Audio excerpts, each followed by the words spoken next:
आज हम उदासीनता वक्र के बारे में अध्ययन करेंगे। तो सबसे पहले उदासीनता वक्र का अर्थ क्या है कि उदासीनता वक्र दो वस्तुओं के उन विभिन्न संयोगों को दर्शाता है जो उपभोक्ताओं को समान संतुष्टि प्रदान करता है। जो उदासीनता वक्र है उसको तटस्थता वक्र के नाम से भी जाना जाता है। अभी इसकी विशेषताएं, तो पहली विशेषताएं है उदासीनता वक्र मूल बिंदु की तरफ उन्नतोदर होता है। तो प्रश्न ये उठता है कि उदासीनता वक्र मूल बिंदु की तरफ उन्नतोदर क्यों होता है।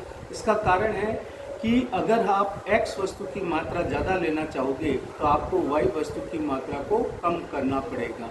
बिना एक वस्तु की मात्रा को कम किए दूसरे वस्तु की मात्रा को बढ़ाना संभव नहीं है। इसलिए उदासीनता वक्र हमेशा मूल बिंदु की तरफ उन्नतोदर हो सकते हैं। दूसरी, दो उदासीनता वक्र कभी भी एक दूसरे को काट नहीं सकते। तो उदासीनता वक्र एक दूसरे को इसलिए नहीं काट सकते क्योंकि अगर वो एक दूसरे को काटेंगे तो एक ही बिंदु पर दो भिन्न स्थितियों को बताएंगे। इसलिए उदासीनता वक्र कभी भी एक दूसरे को काट नहीं सकते। उदासीनता वक्र ऊपर की ओर उठते हुए नहीं हो सकते।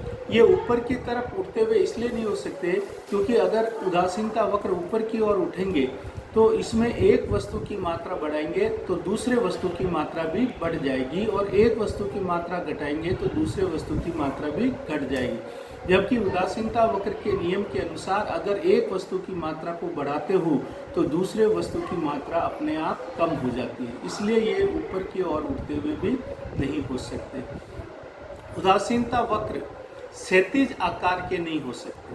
क्षैतिज आकार के इसलिए नहीं हो सकते क्योंकि क्षैतिज आकार में अगर हम एक वस्तु की मात्रा को बढ़ाते हैं तो y वस्तु की मात्रा स्थिर रहती है, जबकि नियम के अनुसार अगर हम x वस्तु की मात्रा को बढ़ा रहे हैं तो y वस्तु की मात्रा कम होनी चाहिए, और क्षैतिज आकार में y वस्तु की मात्रा स्थिर होती है। इसलिए ये क्षैतिज आकार के नहीं हो सकते। उदासीनता वक्र लंबवत आकार के भी नहीं हो सकते।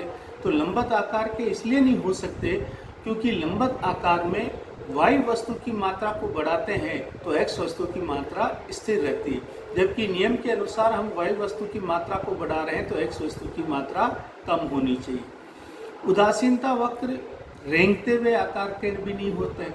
तो उदासीनता वक्र रेंगते हुए आकार के इसलिए नहीं हो सकते क्योंकि रेंगते हुए आकार में किस वस्तु की मात्रा बढ़ रही है या घट रही है उसका कुछ भी पता नहीं चलता।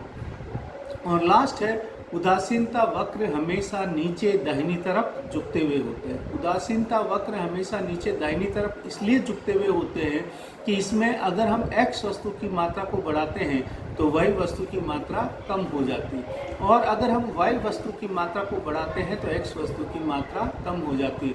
इसलिए उदासीनता वक्र हमेशा नीचे दाहिनी तरफ झुकते हुए होते हैं। तो ये उदासीनता और तटस्थता वक्र की विशेषता है।